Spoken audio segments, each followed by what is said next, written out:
2h15 da manhã. Uma moto cuspia fumaça leve quando encostou na calçada do prédio no Itaim Bibi. O farol recortava a rua vazia. No cesto da frente, um cobertor amassado, 2 mamadeiras encaixadas, fraldas dobradas com pressa. Nas mãos, o peso pequeno de 2 corpos que respiravam em ritmos quase iguais. Miguel e Melissa, 6 meses de vida, dormindo emaranhados um no outro, aquecidos por uma jaqueta gasta que mal fechava por cima do casaco de tecido fino. Amanda Silva fez a entrega como sempre fazia, rápida, sem olhar para o relógio, com a pressa que vem do temor de não ter o que oferecer a seguir. A rotina era um mapa de pequenas decisões tomadas no escuro. Aceitar uma corrida que fechasse em menos tempo, responder ao cliente com calma para não perder a avaliação, segurar a vontade de pedir ajuda a quem cruzasse o caminho. Nas ruas de São Paulo, às 2 da manhã, a cidade parecia maior do que era, mais cheia de portas trancadas, mais cheia de possibilidades de se perder. Ela apertou a campainha do apartamento de Rodrigo Almeida sem pensar na etiqueta. A campainha tocou uma vez. O som percorreu o corredor, subiu a escada até o apartamento envidraçado de canto que sempre parecia dormir mais profundamente do que o resto do prédio. A porta se abriu para um corredor de luz fria. Havia um relógio digital na parede indicando 2h17. Amanda ainda tinha tempo, pensou. Tinha tempo para respirar, botar as mãos nos gêmeos, confirmar o endereço e, se fosse preciso, tentar não acordar os vizinhos. Mas o corpo ensejou traição. A fome que vinha de dias acumulados, o frio que enrijecia os músculos, a noite longa, o peso dos bebês, tudo isso conspirou como uma maré em que se afunda devagar. O mundo se comprimiu em um ponto. Amanda sentiu as pernas cederem. Segurou a alça da moto com um dedo, tentou um passo para trás, e a visão clareou apenas por um segundo. O rosto de Rodrigo, surgindo à porta, surpreso. Antes que pudesse dizer qualquer coisa, Amanda tropeçou e o mundo lhe saiu do eixo. Ela desabou na soleira, com os bebês nos braços, um estalo de tecido, um som abafado que foi mais medo do que dor. O desmaio foi curto, mas suficiente. Rodrigo puxou a porta com a rapidez de quem não enxerga o que vai encontrar. Uma mulher caída, respiração irregular, 2 bebês aconchegados como grãos de vida. A cena entrou no apartamento como um trator silencioso, mudando o curso de tudo. Ele a carregou para dentro sem cerimônia. O piso frio do hall deu lugar ao tapete de lâminas macias. A sala, iluminada por luzes amarelas repentinamente, estreitou o mundo de Amanda até os ruídos mais próximos. O batimento do próprio coração, o choro baixinho de um dos bebês despertando. O cheiro do apartamento era uma mistura de café recém-passado e madeira polida. Calor urbano que não combinava com a jaqueta remendada dela. Rodrigo nunca tinha imaginado naquela noite que sua vida se tornaria um interstício entre o que precisava ser consertado e o que ele ainda tinha medo de tocar. Empresário, discretamente conhecido por seu bom gosto e filantropia calculada, morador de um apartamento com vista para as luzes do Itaim, ele acreditava em rotina como quem acredita em blindagens. Uma porta bem trancada, um assessor correto, contas organizadas. Abriu um armário, pegou um cobertor extra, uma mamadeira aquecida que viera do seu próprio estoque de gentilezas preparadas para vizinhos e entregadores nos primeiros invernos do prédio, pequenos gestos criados como uma rede de segurança. O contato das mãos dele com as das crianças foi um choque de ternura que não pediu licença. Amanda acordou com o calor do tecido alheio e o cheiro de café atravessando o cansaço. Havia alguém olhando para ela com uma mistura de surpresa e cuidado que a fez corar. Os olhos de Rodrigo eram grandes e diretos, não curiosos por uma fofoca, apenas atentos. Não pediu explicações. Em vez disso, ofereceu água, uma colcha e um espaço para que a respiração voltasse ao normal. "Vai ficar tudo bem", disse ele num tom que não pedia resposta. "Me diga o que aconteceu." Amanda sentiu as palavras saírem como quem retira um curativo. Falou o essencial, o nome, que era entregadora, que as crianças eram seus filhos gêmeos. Contou em fragmentos a história de uma família que tinha ruído antes mesmo de ela entender como se constrói uma. Um homem que partiu, promessas que se dissolveram, uma casa que expulsou quem não conseguia pagar as contas. Não eram detalhes pregados como acusações, eram pedras de uma estrada que ela estava concluindo sozinha. Rodrigo ouviu com atenção. Não era só a imagem dos bebês que o comovia, era a maneira como Amanda guardava a vergonha dentro do corpo, a leve inclinação da cabeça ao contar, o aperto nas mãos. Havia dignidade ali, uma resistência que não fazia barulho. Ele se viu com algo mais que pena, uma necessidade súbita de ser útil.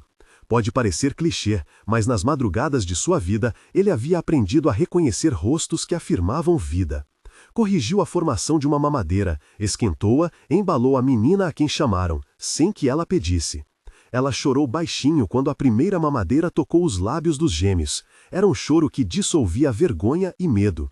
Ao seu redor, o apartamento se transformou num abrigo improvisado.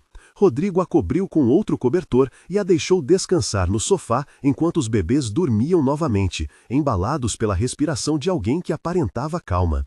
Quando o silêncio assumiu a sala, Rodrigo sentou-se ao lado do sofá e, quase sem pensar, falou sobre a cidade. Disse que nas últimas semanas, muitos moradores lhe pediam que tomasse atitudes contra pequenos desconfortos do condomínio, entregadores que estacionavam onde não deviam, reclamações que se repetiam. A sua voz era calma, mas havia ali uma verdade. Ele vivia numa redoma que acreditava ser impenetrável. Aquele encontro era uma falha na blindagem. Amanda sorriu pela primeira vez com naturalidade naquela noite. Acreditou na oferta de sopa e aceitou. Comer num prato de outra pessoa é uma intimidade minúscula, porém transformadora. Era como aceitar que o mundo podia devolver um pouco de calor. Antes de ir embora, Rodrigo indicou um número para contatos noturnos do prédio, um serviço simpático que oferecia apoio para casos de emergência, um gesto prático que significava mais que um favor. Na saída, Amanda encostou a testa na beira do balcão e agradeceu com os olhos. Os gêmeos, enrolados e pesados, pareciam ter levado metade do medo embora. A moto não tinha calor. A jaqueta dela, menos que perfeita, agora guardava um cheiro novo, de café, de cobertores limpos, de uma coisa que poderia se chamar confiança. Antes que se afastasse, no hall, Rodrigo a chamou.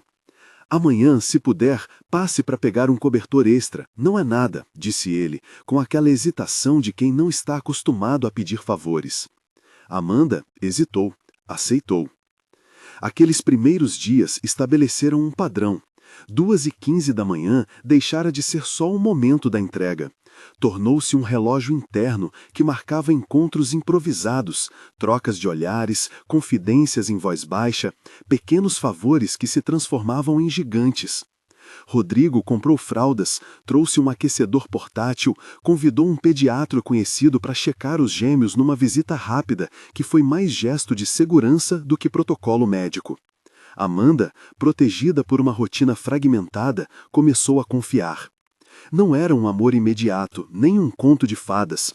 Era um reconhecimento mútuo. Ele via nela uma força que diminuía a solidão dele, e ela via nele um porto que não precisava de promessas grandiosas para ser real. Nas noites seguintes, entre uma entrega e outra, conversavam. Amanda falou da casa que tinha saído, de como os pais, pessoas simples de uma cidade longe, haviam oferecido portas por um tempo e depois cerrado. Falou de um namorado que vira o outro lado do mundo, e o que seria de alguém que a acolheu depois sumiu. Falou da vergonha de pedir esmolas, do orgulho que ruiu diante das necessidades dos filhos. Rodrigo, por sua vez, contou fragmentos que não aparecem em reportagens. Sobre um pai distante, sobre o medo de confiar em gestos bons, sobre contratos e números que não substituíam o vazio de um lar. Era curioso perceber como duas vidas tão distintas começavam a se costurar por entre fraldas, mamadeiras e pequenas rotinas noturnas. A imagem que mais se repetia na mente de Rodrigo era a de uma mão minúscula segurando seu dedo. Miguel havia feito isso uma vez durante a madrugada e ele foi tomado por uma proteção que não se comprava. Amanda, por outro lado, via em Rodrigo um respiro de dignidade que voltava a lhe ser permitido. Havia nas atitudes dele uma espécie de reparo que não pedia nada em troca. No entanto, confiança, mesmo a mais simples, é um campo minado quando outros olhos observam. Beatriz Santos tinha esses olhos. Secretária executiva no escritório de Rodrigo, rosto sempre impecável, sorriso treinado, postura que dizia tudo sob controle. Ela sabia, como poucos, onde as contas se abririam, quem ganharia contratos, quem teria acesso às senhas. A proximidade com o patrão dava-lhe poder. Mas poder exige manutenção. E ali havia um risco que Beatriz via como ameaça. A presença recorrente de uma mulher entregue à madrugada dentro do prédio causava uma ruína de imagens. Beatriz observou a cena inicial pela câmera do condomínio, porque fazia parte de seu trabalho. Sua primeira reação foi um brilho frio no olhar. Era menos curiosidade e mais cálculo. Quem permitia que desconhecidos dormam sob sua guarda poderia, no futuro, permitir deslizes nas assinaturas. O risco, no universo de Beatriz, tinha rosto. O rosto de uma mulher jovem, de mãos calosas. Por semanas, ela monitorou. Não com a passividade de quem busca verdades, mas com a voracidade dos que tentam proteger seu ponto de poder. O prédio tinha regras. Ela as conhecia melhor que a síndica. Beatriz começou a arquivar pequenas notas mentais. Entrega tarde, vive no térreo, bebês, gente do lado de fora insatisfeita. Cada detalhe servia. A máscara de Beatriz era infalível, cortesia em público, frieza em privado. Para muitos, ela era a funcionária exemplar que organizava agendas, encaminhava relatórios e garantia que nada vazasse. Por trás da cortina social, contudo, havia acertos de contas que exigiam manutenção de uma fachada. Era nesse cômodo pequeno que ela guardava uma ambição prenha de medo. Medo de perder acesso a fundos controlados por sua proximidade com Rodrigo, medo de o patrão, em seu gesto de generosidade, deslocar a dinâmica que favorecia os pequenos desvios que alimentavam seu conforto. Beatriz começou a atuar discretamente. Não com violência, não com acusações explícitas, mas com a arma mais moderna da ruína pessoal: a dúvida sem origem. Postou comentários anônimos em fóruns do condomínio, fez pequenas denúncias formais ao órgão responsável por proteção infantil, anexou documentos que desafiam a veracidade de uma mãe sozinha, nada que soasse manipulador de imediato, apenas pontos soltos que, amarrados por curiosos e mentes conspiratórias, poderiam criar uma narrativa de suspeita. Deixou mensagens que insinuavam irresponsabilidade, fotos sem contexto que pareciam confirmar negligência. No começo, tudo sutil, uma palavra aqui, uma imagem ali. As primeiras reações chegaram como uma brisa. Olhares que se desviavam nos corredores, sussurros na portaria. Nada ainda transformara a vida de Amanda. Mas Beatriz sabia que na cidade o rumor se alimenta de informação e de silêncio. E ela queria mais do que rumor. Queria uma certeza que lhe permitisse cortar o fio da ameaça. Enquanto isso, Amanda seguia a vida com um cuidado que se tornou rotina. As entregas noturnas, as noites em claro quando os gêmeos estavam com cólica, a busca por um contrato que pagasse um pouco mais. À luz do dia, trabalhava em outros empregos esporádicos, limpava apartamentos por horas e aceitava caronas quando podia. Não era gente que se queixava, havia orgulho na sua estrutura. Seu maior temor era, e sempre fora, perder os filhos. Não existia outro medo que superasse esse. Numa noite de chuva fina, enquanto Rodrigo embalava Melissa e Amanda lavava mamadeiras na pequena pia do apartamento do executivo, um gesto que já acontecia sem que nada fosse forçado, o telefone de Rodrigo tocou. Era seu sócio. Aquele tipo de ligação que fala de cifras e eventos que costumam inquietar mais do que clarear. Rodrigo respondeu, ouviu, assentiu com o rosto contraído e, ao desligar, ficou uns segundos olhando para Amanda como se calculasse possibilidades. Alguma coisa errada? Ela perguntou baixinho. Só problemas na reunião de amanhã. Investidores nervosos, respondeu ele. E foi verdade. Mas havia também outras coisas. Ele não disse em voz alta a sensação que sentira, a de que, ao ajudar, havia criado uma exposição. A vida de quem ajuda, ele começava a perceber, também pode atrair mecanismos que não se vê no relato. As semanas se desenrolaram num padrão que os aproximavam e tornava a pequena família uma imagem que incomodava. No prédio, moradores começavam a notar. Um homem publicamente reservado cuidando de bebês de madrugada. Havia quem aplaudisse em silêncio e quem torcesse o nariz. Numa cidade que se mede em aparências, a novidade era combustível. Beatriz, por sua vez, não se contentava. O plano inicial de semear dúvida não bastava. Ela precisava produzir algo mais robusto, um argumento que servisse não só para afastar Amanda, mas para blindar o que ainda mantinha sob seu controle. Numa tarde em que a luz no escritório caía lenta, ela abriu pastas antigas, reviu recibos, checou movimentações e apontou correlações que, fora de contexto, não significavam nada. No entanto, nos seus olhos, aquilo tomava forma, um cenário onde Amanda aparecia como um ponto vulnerável a ser explorado. Ela então recorreu a uma rede de conhecidos, não paramilitares, apenas operadores invisíveis da cidade. Perfis anônimos, contatos que escrevem, pessoas que fazem o rumor crescer. Peças pequenas, quase imperceptíveis, começaram a surgir. Um post anônimo em um grupo do bairro sugerindo irresponsabilidade. Um print de uma conversa editada para parecer conivente com negligência. Um documento digital, um PDF, com assinatura duvidosa que insinuava falhas na guarda de um menor. Tudo cuidadosamente montado para não se tornar prova imediata, mas suficientemente sugestivo para que a suspeita nascesse. Na pracinha onde Amanda deixava os gêmeos às vezes para pegar ar, um comentário chegou como uma pedra. Acho estranho uma mãe sozinha ficar por aqui tarde. Deveria denunciar. A frase vinha de um perfil que ninguém conhecia bem. Poucas horas depois, alguém encaminhou a mesma frase para a síndica do prédio onde ela morava. O ruído cresceu. Amanda escutou rumores primeiro como ruído de fundo. Depois, começou a sentir o desconforto de olhares alheios. Uma vez, quando entregou um pacote numa portaria, o porteiro a olhou de cima a baixo e disse em tom disfarçado: "Cuidado, minha filha." Ela sorriu amarelo e seguiu.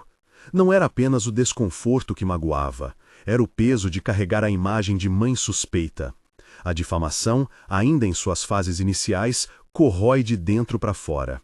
O que ninguém naquele momento sabia era que por trás de cada comentário, por trás de cada post anônimo, havia um fio que conduzia até um escritório bem iluminado onde Beatriz tomava notas e afinava sua investida. Ela não pretendia matar a vida de Amanda, pretendia neutralizá-la. Queria restabelecer a normalidade que lhe era confortável, um prédio sem escândalos, um patrão cujas decisões a beneficiavam, uma rotina sem riscos. Rodrigo, por sua vez, percebia as mudanças. Recebia mensagens sem assinatura na caixa do prédio e 1 ou 2 telefonemas que questionavam sua proximidade com a mulher das madrugadas. Ele tentou no início minimizar, afinal, sua vida forjou-o para soluções precisas, descartar ruído, centralizar a verdade. Mas a cidade tem o hábito de transformar sussurros em tempestades, e, sobretudo, há pessoas capazes de transformar pequenas mentiras em forças de ataque. Em uma noite, sentados no sofá, com os gêmeos dormindo ao lado, Rodrigo falou sem rodeios. "Se alguém estiver tentando prejudicá-la, eu não vou deixar", disse ele. A declaração saiu como um juramento contido, mais do que promessa de romance. Amanda olhou para ele com uma mistura de gratidão e temor. Não porque não acreditasse, porque receber ajuda era também abrir uma porta que poderia trazer consequências. O medo não era apenas por si, era pelos filhos. O que aconteceria se a rede que surgia para protegê-la se tornasse a mesma que a expunha? Houve um momento de silêncio que pairou entre os dois, carregado de possibilidades. Rodrigo se viu questionando o próprio impulso. Proteger era apenas um gesto humano ou um convite para um confronto público? Amanda, por sua vez, sabia que a vida se fazia em escolhas, que sempre vinham com custos. Aceitar a ajuda implicava confiar de novo. No escritório, Beatriz não dormia. Fazia planilhas mentais enquanto o mundo lá fora se deitava. Reuniu provas que soavam aceitáveis, prints de conversas fora de contexto, um recibo de compra de joias que aparecia num extrato genérico, pequenas pistas que, para olhos treinados, podiam ser giradas para indicar culpa. E pensava, com a frieza de quem escreve um roteiro, no passo seguinte. Algo mais contundente precisava acontecer. Se você planta dúvidas, a dúvida pode matar sozinha. Mas Beatriz queria certeza. Queria um corpo concreto da acusação. Era o início de uma guerra de narrativas, e naquela cidade, narrativas têm força. Escalar um rumor é questão de tempo e técnica. Beatriz sabia disso. Ela contava com o silêncio das pessoas que preferiam não se meter e com o excesso de confiança de quem acredita que a verdade é simples. Amanda, contudo, carregava outras armas: inocência, dignidade e a determinação de não perder os filhos que já eram a sua vida. Tudo converge para uma noite em que duas forças se aproximavam: a fragilidade de quem precisa de abrigo e a ambição fria de quem teme perder controle. Entre elas, uma cena se repetia como aviso: a porta do apartamento de Rodrigo, onde Amanda desmaiara e onde dois pequenos corpos dormiam, embrulhados num cobertor que agora cheirava a esperança. Essa porta, a mesma que acolhera uma entrega e um desmaio, começava a pulsar como um marcador. Para alguns, era o símbolo de um recomeço, para outros, oportuna oportunidade. No prédio, sob a luz amarela de um poste, uma figura caminhou mais devagar quando viu a moto de Amanda. Não se tratava de curiosidade inocente. A cidade estava atenta. Vozes começaram a circular e, em algum lugar entre um poste anônimo e uma chamada anônima para o órgão de proteção infantil, as engrenagens que Beatriz acionara começaram a girar. Por ora, a vida continuou. Rodrigo passou a trazer roupas sobressalentes, Amanda deixava fraldas na portaria para facilitar a rotina, a vizinhança começava a falar, alguns em tom de lamentação, outros em tom de defesa. A imagem dos três, Rodrigo, Amanda, os gêmeos, tornara-se uma tensão doméstica que ninguém sabia como resolver. Naquela noite, enquanto o elevador subia no compasso lento do prédio e o ar-condicionado murmurava no apartamento de Rodrigo, alguém bateu à porta do vigia. Era uma ligação anônima. O número não mostrava origem. A voz no outro lado sugeria que havia uma denúncia relativa a crianças. Nada mais. O vigia, treinado para não ignorar, pegou papel e caneta. Fez a anotação com a caligrafia trêmula de quem sabe que pequenas ações podem mudar destinos. Desceu para procurar a síndica. A síndrome da denúncia anônima, seu poder não está na verdade que carrega, mas na ação que suscita, havia sido acionada. Do outro lado da cidade, no apartamento de Rodrigo, ninguém sabia ainda que aquela ligação se arrastaria como uma sombra. Se havia algo que a madrugada havia ensinado a Amanda, era que o silêncio protege, mas também aprisiona. Ela sentou no sofá, olhou para os gêmeos e apertou-os contra o peito. A cidade estava longe de prometer justiça fácil. Mas, naquela madrugada, havia uma temperatura diferente no ar. A sensação de que a paz conquistada com esforço poderia, num sopro, virar campo de batalha. O som distante de sirenes que se aproximavam, ainda tênue, não era mais que presságio. A verdade, por vezes, pede ser defendida com coragem, e a coragem precisa ser chamada antes que a mentira se torne lei. Depois daquela madrugada, o prédio respirou uma tensão que não se via nas paredes. A anotação no caderno do vigia era uma fagulha acesa que Beatriz tratou como sinal verde. A chamada anônima cresceu em efeito porque alguém ou alguma linha de comando que ela puxara com cuidado soube transformar sussurros em papelada. Em poucas horas, um funcionário do órgão de proteção infantil apareceu no prédio, com caderneta, voz séria e um ar de quem cumpre rotina. Perguntou, checou, anotou. Não havia nada explosivo na primeira visita. Apenas protocolos que, por si só, podem gerar ruído suficiente para despertar a máquina pública. Rodrigo ficou inquieto. A presença do funcionário, embora breve, apontou algo que ele já havia sentido como sombra: a exposição. Ele ofereceu informações, mostrou comprovantes de residência improvisados, explicou a rotina noturna. O funcionário agradeceu, fez anotações, alertou que em casos de denúncia anônima é prática comum averiguar com cuidado e, se necessário, acompanhar todos os passos. Falou em termos institucionais que não soavam frios, mas que também não garantiam proteção imediata. Amanda observou tudo com um sorriso contido e a expressão de quem sabe que toda a explicação é uma aposta. Nos dias que sucederam, a pressão subiu como um barômetro. Postagens anônimas com sugestões de possível negligência ganharam pequenos alcances. Uns poucos compartilhamentos, uma ou outra mensagem encaminhada entre moradores. O que para muitos seria apenas ruído, para Beatriz era construção meticulosa. Ela queria um clamor, não um cochicho. Para isso, precisaria de algo palpável que acelerasse o processo. Prova física, flagrante, algo que legitimasse a narrativa construída nas redes e nos papéis. Uma evidência que não comportasse dúvida rápida. O plano foi costurado com mãos que não se sujavam diretamente, como um teatro de sombras. Beatriz usou um resultado previsível da cidade, a pressa e a distração de quem vive no limite para que a verdade cabível se tornasse questão de aparência. Encontrou uma brecha na rotina de quem decide não olhar demais para os detalhes da própria casa. E, numa manhã em que o prédio recebeu entrega de uma transportadora alheia ao drama que se desenrolava, o que parecia apenas rotineiro foi manipulado para uma armadilha.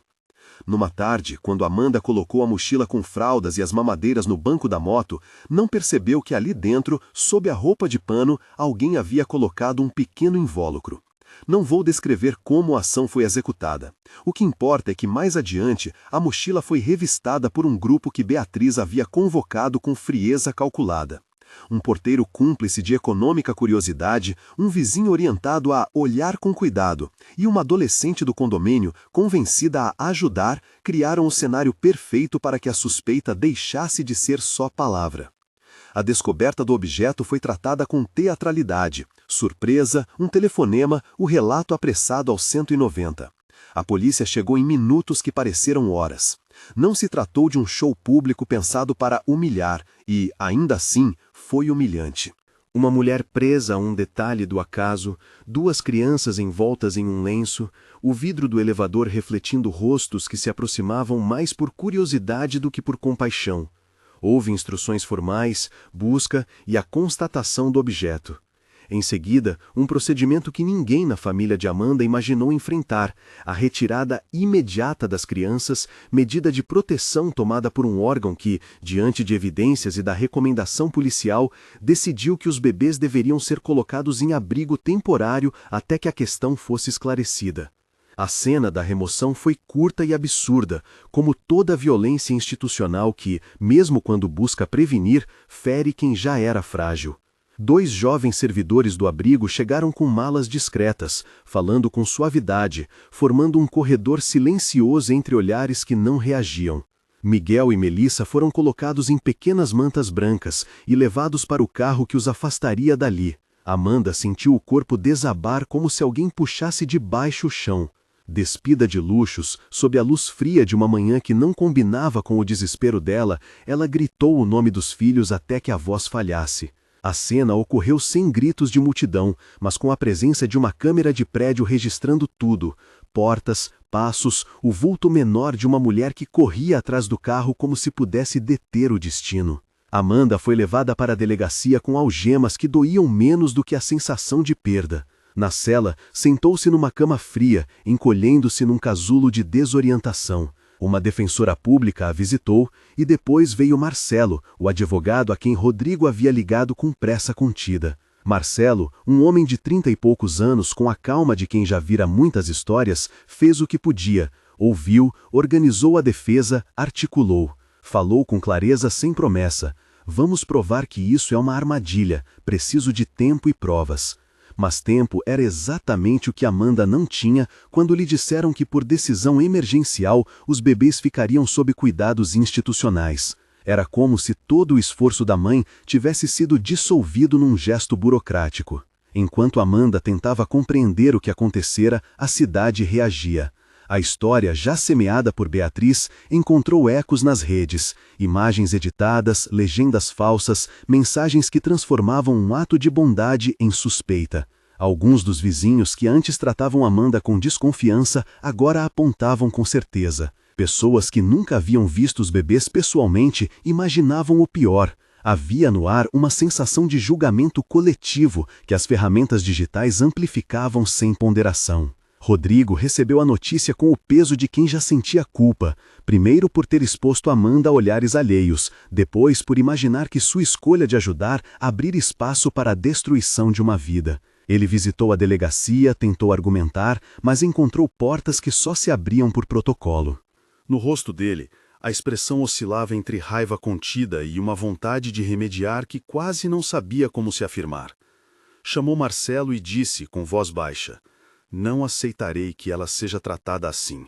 Prometa-me que fará tudo para tirar as crianças dali. Marcelo assentiu com a firmeza de quem assume o caso. Beatriz, entretanto, não festejou com euforia.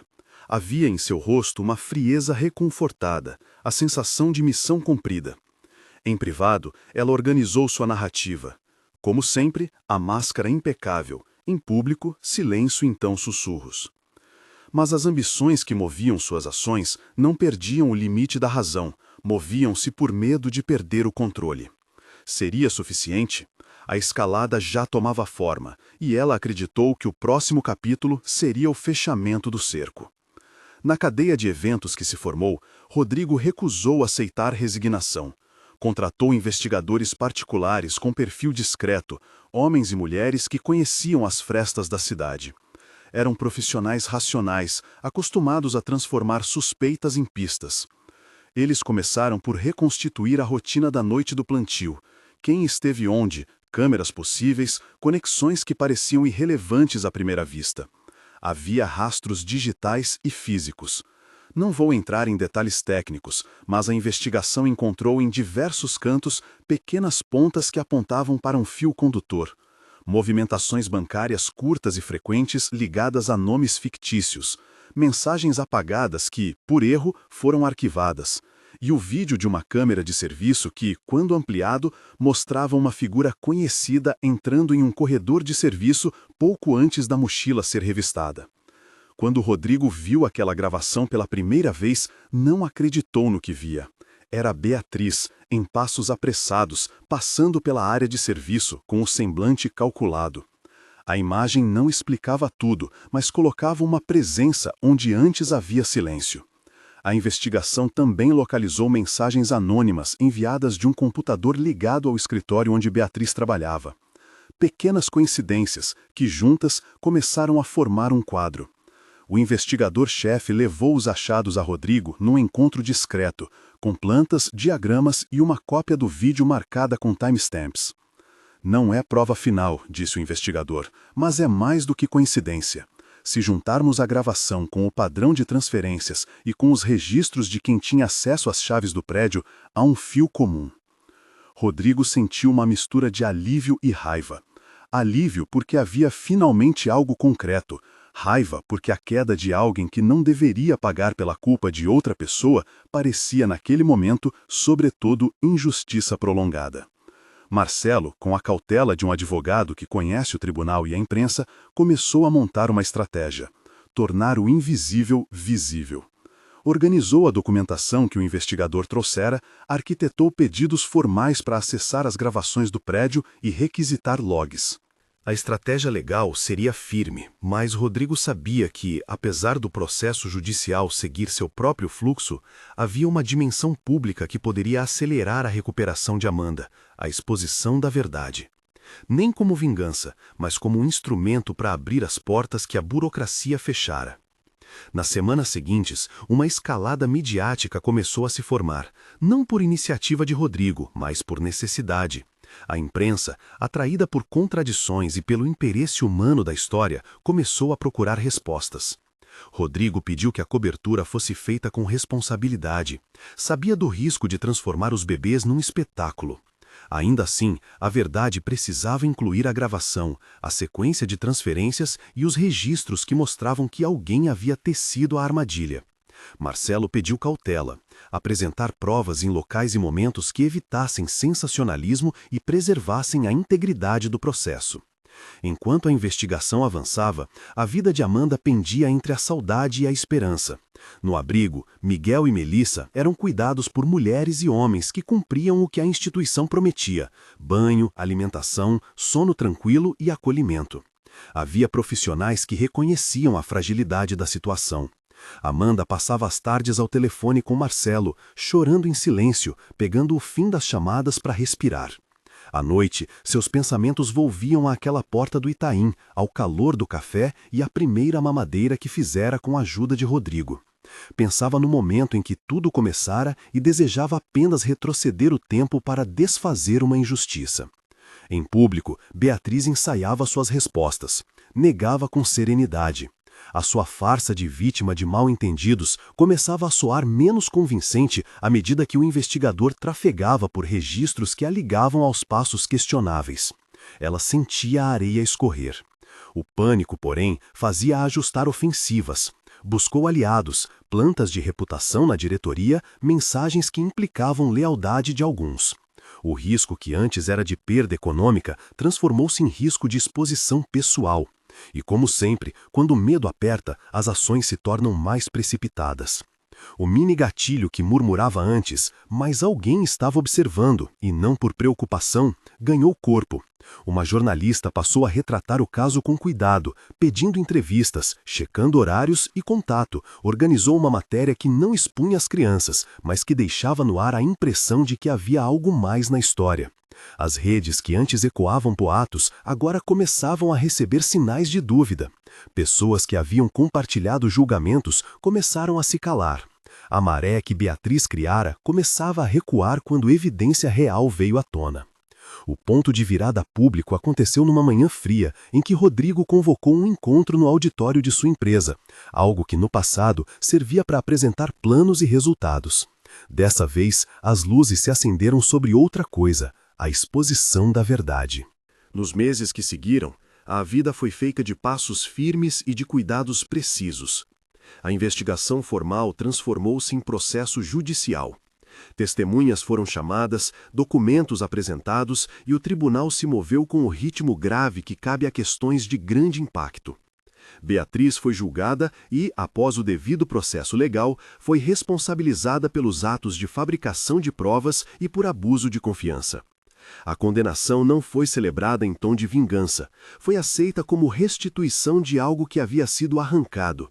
Para Amanda, a sentença foi menos sobre castigo e mais sobre reconhecimento da verdade.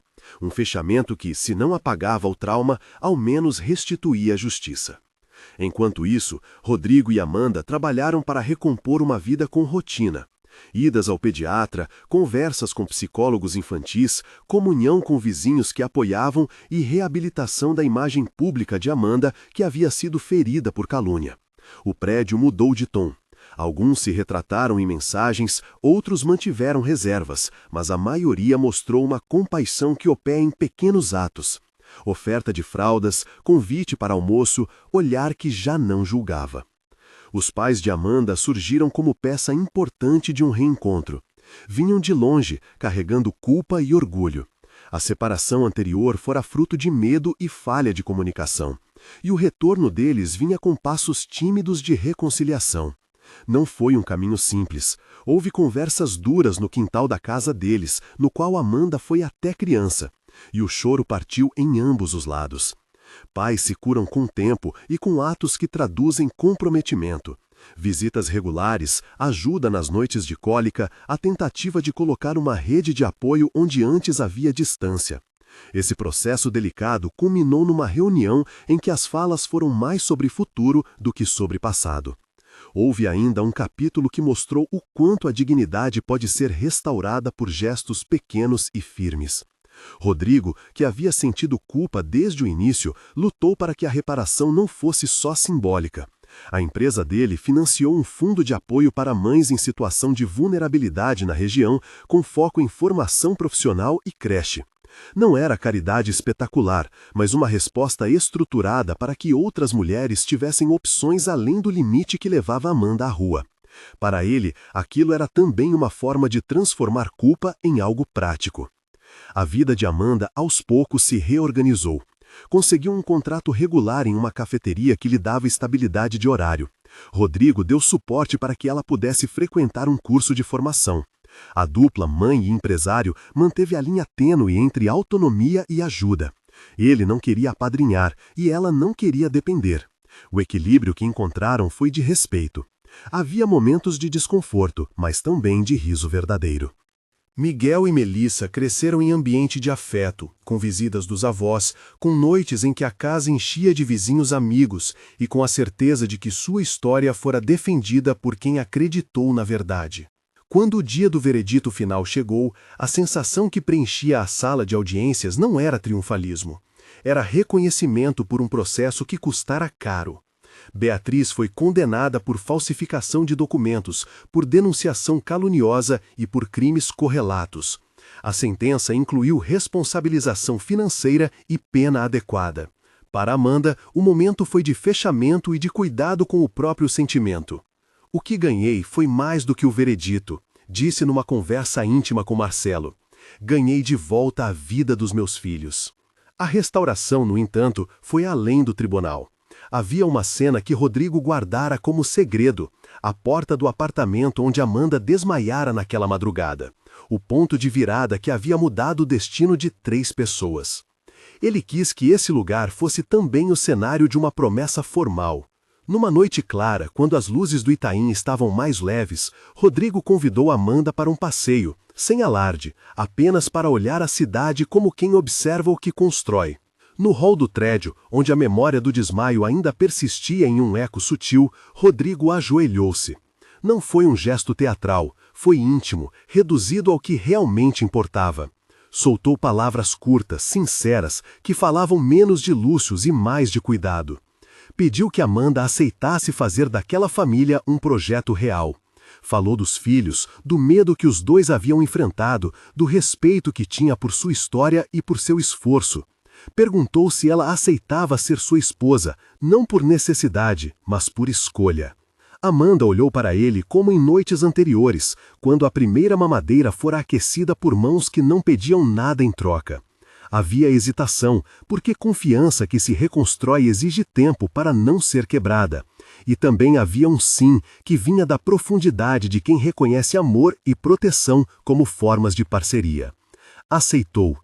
Naquele momento, o prédio, a mesma porta, a cidade inteira pareciam testemunhas silentes de que destinos podem ser dobrados não apenas pela injustiça, mas por reparos que nascem do encontro entre coragem e responsabilidade. O casamento foi modesto, cheio de lágrimas e de pessoas que de uma forma ou outra tinham participado daquele caminho.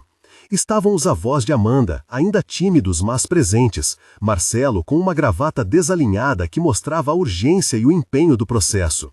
Alguns vizinhos que haviam apoiado e, claro, os investigadores, cujas pastas agora descansavam num canto. Não houve ostentação, houve presença.